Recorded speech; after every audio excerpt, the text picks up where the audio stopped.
عمل کے لیے وسیلے کا تالا ضروری کیوں ہے؟ مشکوٰۃ شریف کی حدیث ہے، سیدنا عمر بن خطاب رضی اللہ تعالیٰ عنہ نے فرمایا، دعا آسمان و زمین کے درمیان روک لی جاتی ہے جب تک تم اپنے نبی صلی اللہ علیہ وسلم پر درود نہ پڑھو گے، دعا کا کوئی حصہ اوپر نہیں چڑھ پاتا۔ ابو داؤد، ترمذی، مشکوٰۃ کے اندر ایک اور حدیث بھی ہے۔ سیدنا فضالہ رضی اللہ تعالیٰ عنہ فرماتے ہیں کہ ایک دن آپ صلی اللہ علیہ وسلم جلوہ افروز تھے کہ ایک نمازی آیا اور اس نے نماز سے فارغ ہوتے ہی دعا مانگنا شروع کر دی کہ یا اللہ مجھے بخش دے، یا اللہ مجھ پر رحم فرما۔ یہ سن کر نبی صلی اللہ علیہ وسلم نے فرمایا، اے نمازی، تو نے جلد بازی کی ہے، پہلے اللہ کی حمد و ثنا کر جو اس کے شان کے لائق ہو، اور مجھ پر درود پڑھ کر پھر دعا مانگ۔ اتنے میں ایک اور نمازی آیا اور اس نے نماز سے فارغ ہو کر اللہ کی حمد و ثنا کی، پھر درود پڑھا تو حضور صلی اللہ علیہ وسلم نے فرمایا، اے نمازی، تو دعا کر، تیری دعا قبول ہوگی۔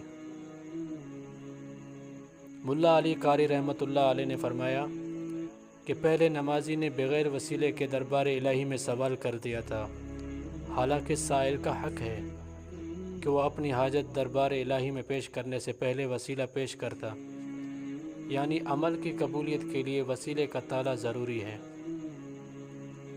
جس میں ہو تیرا ذکر وہی بزم ہے رنگی، جس میں ہو تیرا نام وہی بات ہے حسین۔ امتی کس چابی سے دروازہ کھول سکتا ہے؟ جامع صغیر کے اندر ہے، آپ صلی اللہ علیہ وسلم نے فرمایا، اپنی مجلسوں کو درود سے مزین کیا کرو، بے شک تمہارا درود تمہارے لیے قیامت کے دن نور ہوگا۔ حدیث میں حضور صلی اللہ علیہ وسلم نے درود پڑھنے والے کو عظیم خوشخبری سنائی ہے، جو محبت سے مجھ پر درود پڑھتا ہے اللہ تعالیٰ اسے عظیم الشان نور عطا کرے گا۔ درود شریف گھروں کی زینت، مجلسوں کی رونق اور دلوں کا چین و سکون ہے۔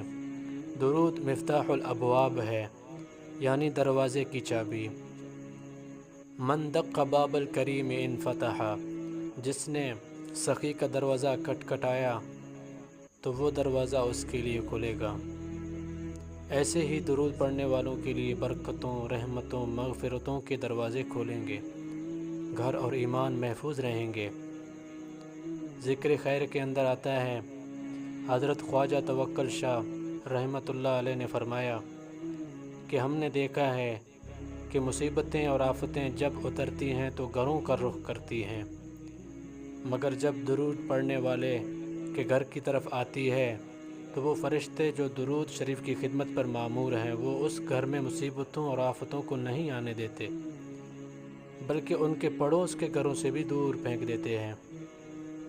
جب بھی صلی علی پکارتا ہوں، غم کا دریا عبور پاتا ہوں، آنکھ جب بھی میں بند کرتا ہوں، دل میں ان کا ظہور پاتا ہوں۔